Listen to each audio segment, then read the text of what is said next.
answer your question, so what we do, they have this tremendous amount of energy that they take because of the calculations that they do. So like, right now the new machines are doing about 200 terahash per second, which is a lot. Screaming.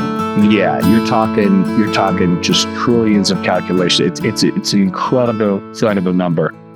And so when that happens, it creates a lot of heat. And so that's why your body and a lot of people out there are having these cooling problems. And so what we did that was sort of cutting edge back in 2017 when we started, we were like the first guys in the door to do an immersion line. And what an immersion line is, you take the fans off these machines, you submerge it in dielectric cooling, and then you need a way, because the dielectric cooling gets super hot, you need a way of being able to cool that, right? And so there's two ways you can do it. One is you can use a big air cleaner, which is like a big fan. So think of it like a radiator, car guys, right? So think of it like a badass radiator, yeah. Or you can do evaporative cooling, which is what we do. So that's what I was telling you. I'm like, you're like, where's your office? I'm like, well, cooling towers are out. Yeah. You see, though, I've had people stop by there like, hey, man, you guys making ice cream in there? And I'm like, that's what it looks like. I was like, I've never made ice cream. Yeah. So if that's what they use, then sure. Yeah, we're making ice cream. Sure. Yeah. Yeah. Interesting. Yeah. Oh. But there's a way to control the heat, right? And that's like the name of the game. And so we were about to go public, actually. So another public story. So we were about to go public, had a big bank that was ready to give us a big chunk of cash. We had an X power plant that we had lined up that was hundreds of megawatts, which is a whole lot of power. Right? And we were in line behind a company called Voyager. And Voyager, that I think it was $60 million or something from the bank. And within a few days of getting that money, they declared bankruptcy. Mm-hmm.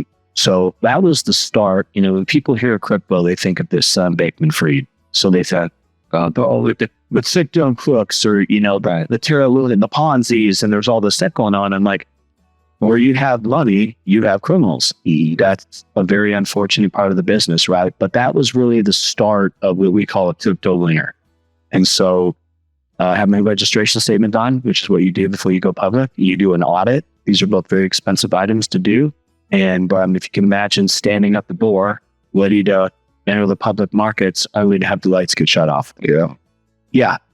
So I think the guys that are in the Bitcoin space, they're all entrepreneurs by nature, right? And so you have to be versatile. You have to think of something different. And so even though we have these great immersion systems like we can help your buddy out with, we started developing firmware and software and things that we could now you add to existing miners, because it's very expensive to go out and build a mine. I mean, we were looking at probably a $200 million build to start. So obviously a lot of money. I mean, you guys are real estate guys, so $200 million, you guys are like, hey, it's $200 million. Like, whatever. I mean, money, you guys got all that. Yeah, they said got all that guys just laying around. Like it was laying. Yeah, you just lay it around, man. It's like, well, whatever. A couple hundred here, a couple hundred there. It's something expensive. That's it. But so it just became something more. And as I got into firmware, as I get into software, and once again, I'm like a tech tard, right? So I'm like CEO of this blockchain company, and people always say like, man, you must be really good with computers. I'm like, no, no, I'm a great CTO, right? I have great business partners, right? I surround myself around great people. Yeah. And I think that goes in any area of life. You guys know this with real estate. You guys own a lot of different businesses, right? And so if you surround yourself around great people, great things are going to happen. That's a good leader. Yeah. So awesome. I heard, and correct me if I'm wrong, a lot of the new mining companies, I guess around the world, they're starting to build mines like in the Antwerp because of that. Yeah. It might needs. And it's got to get power to it, I guess, or they're doing a big generator. I mean, how do you have so you can do that. So interesting little sidebar here would be that, like, when I moved to Texas, we opened up our mine. We kind of got known as like the immersion guys. So I got a ton of oil and gas guys coming into my office. And these guys were like, hey man, you've got all this blow off natural gas, we can turn that into energy. And so, again, how does it all tell me? You believe that? Like, that's great, right? So I went to the book and I started looking it up, and we thought, maybe we should probably come up with like a container solution that we could block pads, right, in the middle of nowhere. And so we developed a container. So to answer your question, like, It's not even just Antarctica. I mean, you go to Iceland or, these Canada, there's a lot of mining guys. It's really interesting what a lot of people have done. There's a lot of people that are using hydropower, which is awesome, right? But there's a lot of people, I would say there's a lot of people from when I was born. I hate to say it's wrong. So, I like to think I got some texts in the anyway. Or an area. The place where my mother gave birth to me, right? I think that they would always kind of hate and say, hey man, you're like a gross polluter, And the way I would answer that is I would say, I think what we're doing here, yes, we are using quite a bit of energy, the network is, but what most people don't know about Bitcoin is that the blockchain itself is the most safe and secure technology that's ever been invented by man, by a mile. By a mile. Yeah, it's about almost back over 70 today. Yeah, I mean, look, I mean, that's not one of the reasons. Right. Well, it's supply and demand, right? So you had this big event that was less than 40 days ago that all of the exchange traded funds were allowed to now take their money and find a way to invest it in Bitcoin through an exchange traded fund. It's a spot ETF. And so what that allows, I say millennial people, so I'll use my dad as an example. He just turned 81. And my dad's like, Dad, so rules doing saying you're doing is clear, but and I put the Bitcoin in my hand, I don't understand it. And I said, so these promise to pays that you have to the US government, I said, all that money you got rat hold in 80 years of saving. I said, you can follow your hand, but well, it's in my bank account. I said, got it. So hopefully, and out in Buenos Aires where you're a millionaire and you wake up the next day and your currency gets deflated. Yeah. And so, you can just check off the boxes. Interesting thing about Venezuela, though, is pretty cool, is that they've got that new president in there. And if you follow, again, I don't watch the news unless it pertains to my business, right? And I'm reading about that kind of stuff. But if you look at what that president has been able to do and turn that around, because Venezuela should not be broke. Right. It was the richest country in the world. Yeah. Right. They have an incredible amount of resources there. Right. But why did that leap into that? Corruption. Yeah. It's just corruption. Yeah. And so the reason why Bitcoin has all this value is because there's no counterparty risk. Right. So we have this stack of money here. Right. And we're like, hey man, this is real money right here. Right. But we are counting on our government that they're not going to blow up the thing that backs this. This says promise to pay on there, backed by the full faith of the U.S. government. Well, what happens when they can't pay their debt? And a lot of people would say, hey, man, so you bought Bitcoin in case the dollar crashes. And I said, let's leave Recalmian on. I would say that could be a reason, sure, but that's not why I'm doing it. I'm doing it because I'm an investor. And if I look over the last 10 years, the best performing asset class on the planet is Bitcoin, and it's not even close. So why would I not want to own that, right? So even I teach in college, 5%, they say, all right, you should take 5%, you should do this. You should allocate 20% to bonds, and you should put this much in equities. Well, let me ask you this. Do either of you guys own a bond? I think I do actually right now. Oh, you do? Then I won't say it's a shitty investment. Yeah. I think we actually have one that we bought 15 years ago, and it was just, hey, put $2,000 in this bond over here. I think it's probably worth $14 billion now. I know. Yeah, I mean, yeah.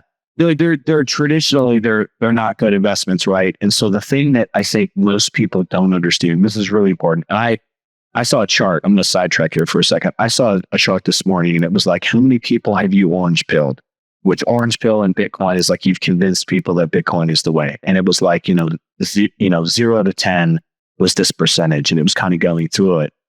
And I'm probably pretty close. There was a thing 50 to 100. I'm pretty convinced when I'm about to cross the 100 mark in terms of people that I've convinced. And I have nothing to gain from it. Never do I tell people, I'm like, look, I'm working off the commission. I don't know. You're not selling Bitcoin. Right. Not at all. I'm saying that you need to own it because of the value that's there, right? the best store of value that there is. I love real estate, right? And that's why earlier when we talked, I was like, hey, Miriam, real estate over history has always been the best investment. There's no question about it. I look at Bitcoin as being real estate, digital real estate, digital stock, weird. And then, and a lot of examples, Bitcoin is probably more secure than real estate could be.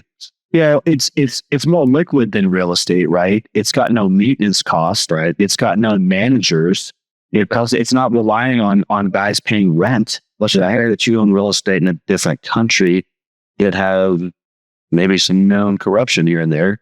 That's not secure. That's right. It'd be for Bitcoin worldwide. So I had a friend of mine, he was growing up, and call it from 15 to 18. His parents used to take us to Mexico. We live in Southern California. So you're like, you can get there in 2.5 hours. I forget the city that was in, but we used to go to this house all the time. And it was walking distance to the beach. I mean, it was an amazing place to go near 15, 16, 17. Tijuana?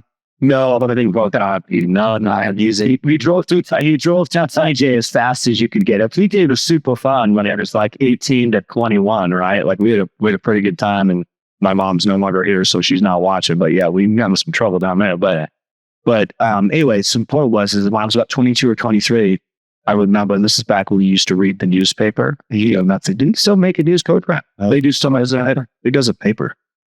Watch chapter 9 news. That doesn't count. That's a different part of that's California. There's that California again. I mean, damn it! I thought I got a long time about Texas newspaper. Yeah. That they had. My buddy's mom was on the front page of the Orange County Register, which was like the big paper in Orange County in this whole time, and she was crying, and it was because the government showed up while they were there. This was like, they paid off this house. His dad was a tile worker, busted his ass for 40 years. Like, this was the retirement. They were going to retire in this really nice house by the beach. And the government showed up and said, "Sunk out." Yeah. You hack your shit. You got 2 hours. Can you imagine? Like somebody showing up to your house and being like, "Oh, man, you got 2 hours, but yeah, we'll have to go home, but you can't stay here. It's my house now." This is in LA? This was in Mexico. In Mexico, right? Yeah. But hey, LA may be their sin. You don't know. Yeah, he's looking more and more like Squatter, maybe. Oh, did you see that squatter crap? Holy shit, dude! You need to look at that? Yeah, I saw a thing on Twitter, man. Of like, this guy's like, yeah, go find these vacation offers and just sit there, and then you can take it. I'm like, there's like a whole family in there, and you're like, we're not leaving. Go. You can go get the police. We don't have to leave. That shit ain't gonna fly in Texas, boys. I'm like, right? Am I right? I mean, come on. Who sees that song? Try that in a small town. Ooh, yeah. I like it. I like it. Yeah. I think it ain't gonna fly, man. And yeah, we'll call the cops later. To come. I thought he played a gun. Yeah. I don't know what happened. That's exactly. Yeah. Yeah. Well, so I felt endangered, and my wife was, being threatened, and Second Amendment. Yeah. But anyway, so the counterparty risk, right, is probably, in my mind, is the most important element of owning the asset, right? Because I don't have to worry about a CEO that's embezzling me. I don't have to worry about a tenant not paying his rent. I don't have to worry about yada, yada, yada, yada, yada. You can kind of go down the list, right? And so I think for a lot of people that are scared or they don't understand it, I would implore you to go out and just read about it. Like that's the beautiful thing about technology, right? And it's like, you can read about anything that you want. Now, you do have to nullify it, because there's a lot of crap that's out there too, right? And that's what we're probably teaching our kids, right? And so you got to teach your kids, like, hey, man, it's okay to read something, but don't take that as scripture, right? Until you do your own research. And don't believe your buddy because your buddy told you that. You will do the own research for yourself. I think they're figuring that out now. I have 4 girls, and early on, they did take it as scripture. Oh, I saw this on TikTok. Yeah, but then you look at thoughts, and it must be real. But now they're getting older. Obviously, they're all out of the house basically, and they know that what they read is not necessarily true. That's good. Yeah. So they're saying is there's still hope. Yeah.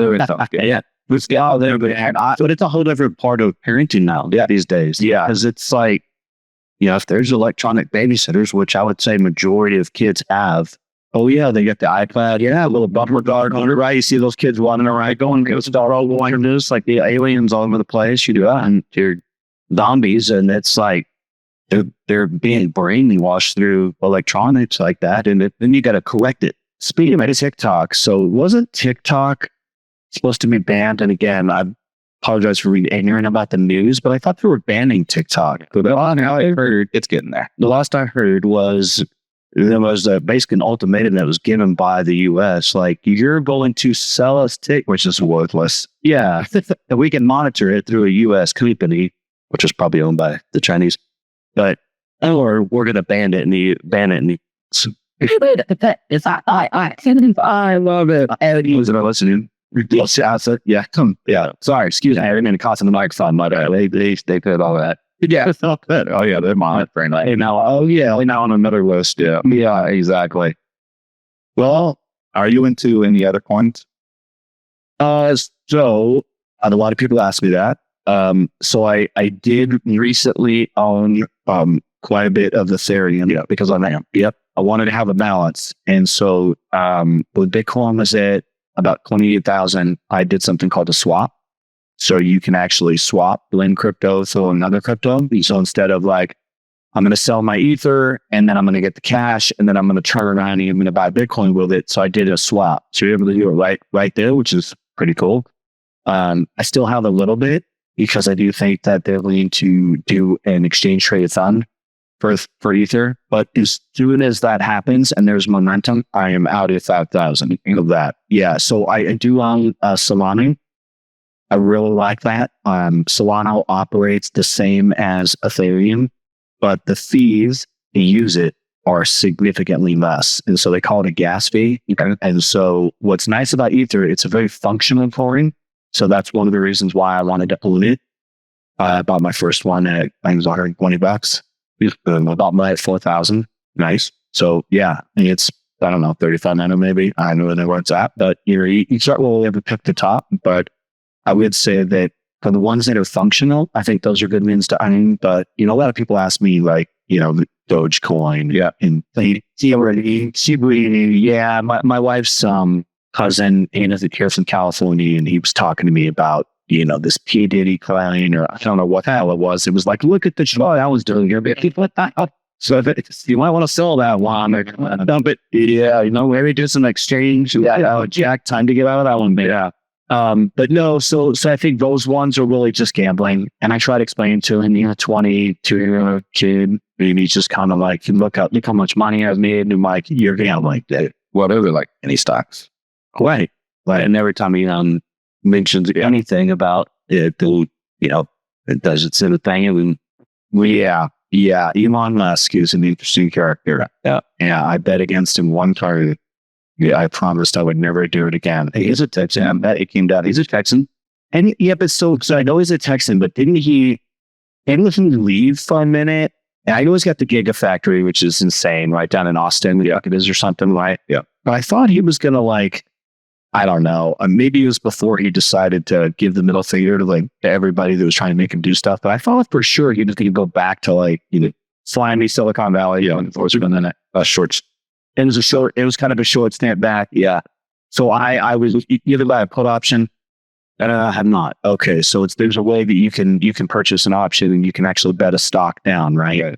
And so I was convinced, Tesla was burning cash, and I was like, this is the perfect time, and I wasn't this huge Elon Musk fan, right? But I am now. See, when you bet against him, and let's just say, yeah.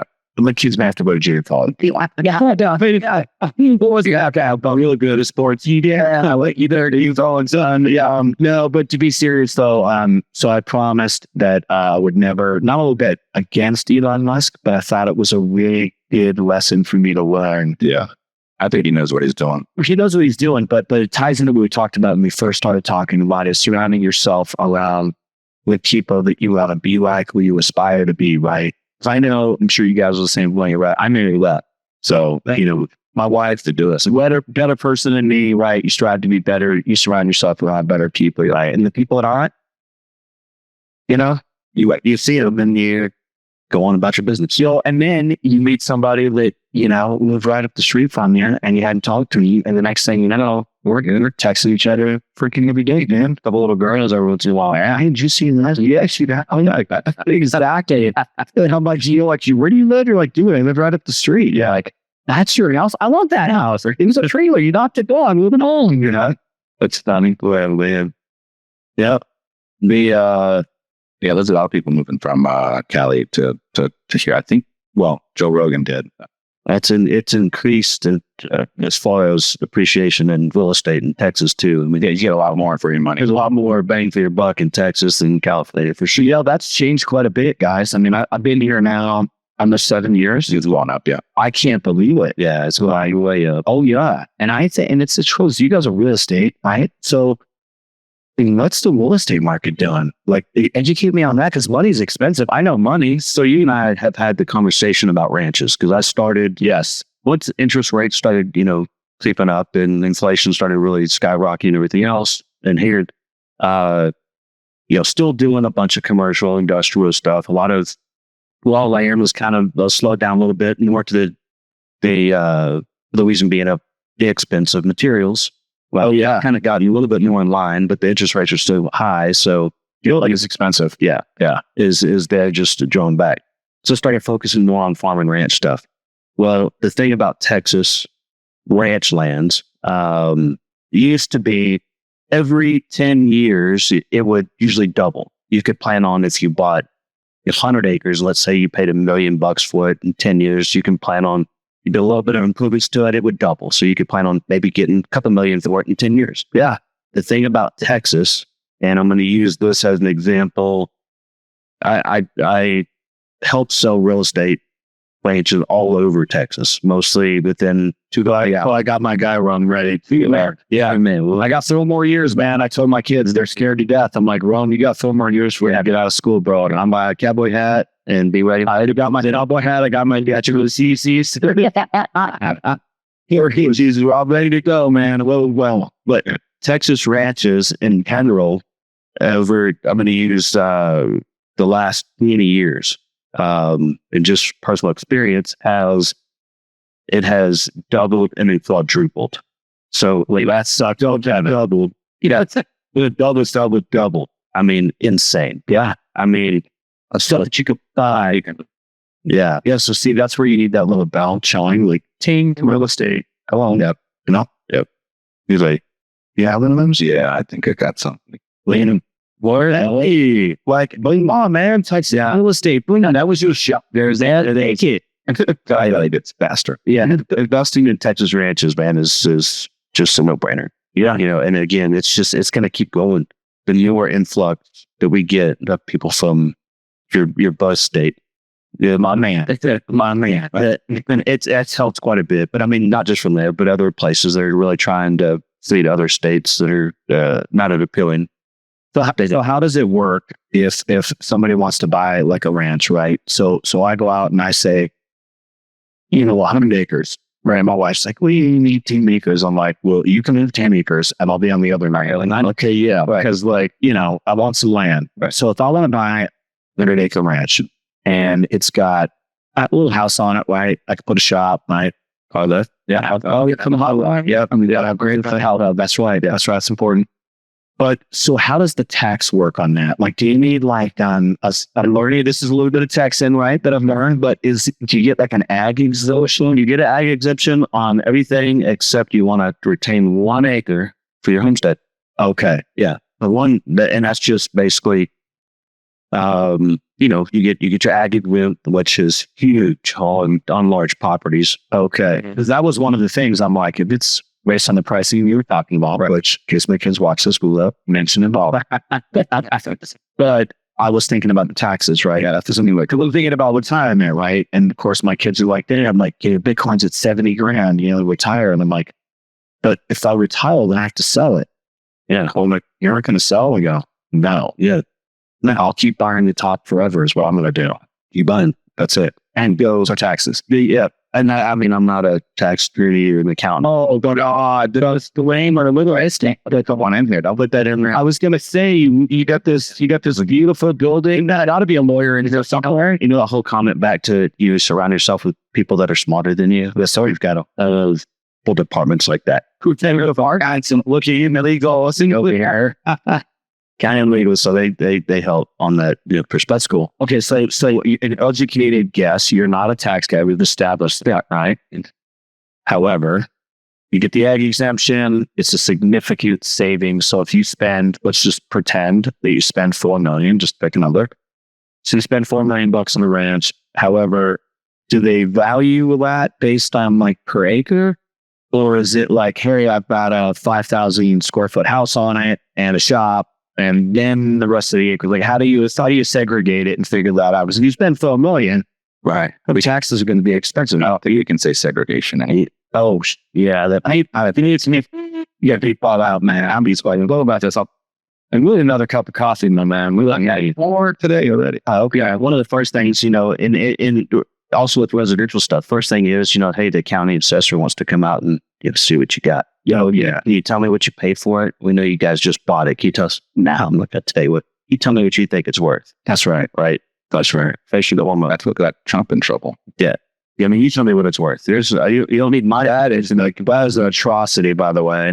Yeah. Anyway, and then, sorry, that is insane. So, that's the thing. Let the tax assessor do their job. Hey, come on. Yeah, you're welcome to come and see. You can see my cattle is out here. I'm raising deer over here. I've got this livestock or whatever else. This is what I got. And there's minimum amounts that you have to have per acre depending on the size of the place. Okay. And so you can't just like fence it all in and be like, hey man, I got all kinds of animals like floating around here. Like you can say like that. You can have bees. Yeah, even bees is now an ag exemption. That's amazing. Yeah. Because the doomsday prepper in me, like that stuff just little about. Wow, that was time. Good for the pollen, good for the allergies. It's good for everything. Yeah, actually. And now you can help on with some ag exemption. And so in fact, there's signs now I've seen up and down 1187 here. The yellow signs that says need help on the ag exemption. Call us for bees. And they'll come and you rake their beehives to get your ag exemption. Well, seriously, you can't get any A's or C's anymore, but just B's. Just B's. Okay, good about that. The C's are overrated anyway. You're right. Yeah. So, I got another one for them. Hold on. There you go. So you get faster because the car is cool. This is the longest podcast we've done yet. This is like 2 episodes. Yeah, this is probably going to be cut in 2. Oh, sorry about that. Oh, fade. No, we're good. I'm on it. Hello. Yeah. We do part 1 and part 2. Yeah, I like it. Yeah. Because we could say, hey, crowd, stay tuned for part 2. Right. Yeah. So I do want to ask one more question. Like, hang on, and that would be so you've been selling a lot of ranches. You've been buying ranches for your customers. Like, just walk me through kind of like, what do you both look like? Man, you asking me all these questions, dude. It's my turn to be DM. Yeah. What did you do in the middle of? Like, I've got several clients that have got cash. They've cashed out. They're not buying crypto. They're pretty. So like 1031 stuff. Yeah. They're cash rich right now, liquid, and need to park money. And the real estate, so you can keep that 1031 exemption, right? And they've got other stuff that they're putting it into, other investment properties, but then they've got so much allocated to go and say, I can go put it in this, and this is an asset I'm going to be able to use it, valuable, that's going to appreciate. And just me. I kind of grew up around the farm ranch stuff. I'm like, that's an easy sell for me, dude. Yeah, exactly. Plus, you have history to say, yeah, look, it used to double every 10 years. Now, look, it's another law. Yeah, exactly. It just keeps flipping. And it's the numbers are lie. It's there. This is what it is. And they're not making it anymore. And that's all if you know. So, Abu Dhabi. Yeah. So you got to. I wonder what a sand ranch costs. Actually, this is going to trade that. That's what I want to know. You got to buy water. If you buy the water, then you get to farm the sand under it, I guess. Out there. I don't know who's going to insure that, but that's great. I bet they've got loads in London. Yeah, loads in London. Yeah, right. It's sure just about anything, except that bond that Trump on it. That was the yeah. Oh, did it count? Did he try to go to them? I was just study different one. I think he tried to go everywhere. Nobody issues bonds that size, but that was the first thing I thought of. I'm like, well, Lloyd's in London, shit, man, no insurance. Yeah, insure my right You're in my life, right? So no, I wanted that, Anthony. Yeah, right. Brandon gone. But yeah, I mean, to answer your question, start to go. I mean, get in and immediately. I mean, I've got probably 8 or 9 other guys, girls that I work with that are in the field. Hey, what do you got that's off market? I've got 5 million cash to place. I've got 6 million, whatever it might be. Right. I want to be within 3 hours or 2 hours or 1 hour of the Metroplex of this particular area. What do you got? And I mean, the stuff that's on the market can still probably bought at a decent, but it's inflated, and they know that. And typically, if it's on the market, it's listed, it's been there for a while, they don't need the money. They're not motivated to buy something. But if something's off market, though, right? So okay, so you got the people that are looking to buy, right? The off market means you got to have that book of guys that are willing to sell, right? And then based on the comment you just made, wouldn't it be more advantageous for an off market person to go onto market to try to get more money, or are they just looking for like the silent, hey, let's just get rid of it, bring me a guy, 5 million gets it done, boom? Yes and no. Yes. Like you do my own insurance, right? That. There's a lot more ranches out there for sale that are off market. Okay. But there's still, you make your way in little communities. Right. Yeah. Okay. And what that does is it kind of keeps down the riffraff, I guess I should say. Yeah. The looky loose. I mean, the entire kicker. Yeah. Yeah. I've always said, a listing on something is a delayed paycheck, but there's a lot of riffraff to deal with in between. Right. And somebody who's selling something, you're basically just fielding these calls that come in, and you got to, hey, I'm thinking about this, thinking about that. I've got this, I've got that. Would you take half, kind of deals. And it's just, I mean, it's going to happen. When a listing comes on, it's going to happen. And if you can go directly to something and do a direct deal, it's even better. Yeah. As there's no hassle and no hassle. Let's get it through. Hey, I've got a guy. I've got 3 or 4 of them right now that are sitting there. The problem is right now is almost like scheduling thing. It's like, I've got this amount of pile of cash to go spare, and I need this done right now. Oh yeah, because they're like 1031 is like, you got it, 90 days, 120? I don't know. Yeah, I mean it's a scheduled event. You've got before you've got to play the here to identify. Now you to get it under contract, and then like 120. I mean, there's different schedule stages to get it through. So if you have a client, they call you up, they're like, "Here, man, I got 5 million. I want to buy this ranch as well, 2 hours out of Texas. All the things you just said, and you can't find it. Is there a product that Wall Street offers that you can park that 1031 money into, like a REIT or something? Does that count? I mean, again, I know you're not a lawyer. I mean, you have departments over here, I'm told, that can do answer all these questions. But just for my own edification, I'm just wondering, like, do you get pressured in? You're the client. I got my stacks of cash right here. All right. And man, I'm running out of time. That's a good question. Now, not always is that whole lump sum parked in one deal. We may have to break it up and say, hey, I know this one over here, it's $1 million. It's probably worth 2, and then, kind of have to split it up. Right. It'd be great to kind of go in and just do one lump sum, boom, done, do it. But, but so sometimes you got to spread it out.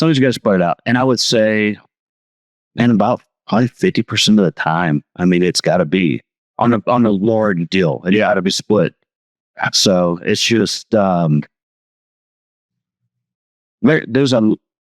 you get about 3 hours out of town, and the ranches, get a lot bigger. You 3.5 hours, 4 hours out of town. You can, and I'm talking about going back, kind of northwest. Ranches getting in upwards of 10, 15, 20,000 acres. Yeah. Well, that's a lot. It's a lot, but if you put the price with 1 hour, right, per acre ranches on those, it's unattainable. I mean, it's stupid. Right. And you look at that, it's all relative. Okay, I can buy a 20,000 acre ranch at $800 an acre versus $10,000 and $15,000 per acre. Right. So you could take those 20,000 acres and you could split them up. And you can say, all right, I only want to buy 5,000 acres. Give me the, instead of the $800 an acre, what is it? $2,000 an acre, but it's still obtainable. Well, I can park that there. Yeah. So we have to wrap it up. Okay. Yeah. Well, all you have to know. But man, we got to do this again, dude. Yeah, this is fun. Thanks. That's cool. First show. Yeah. Yes, sir. Yeah, come back. Anytime. Yeah, exactly. Cool. Thanks, Bella. Thank you so much. Thanks.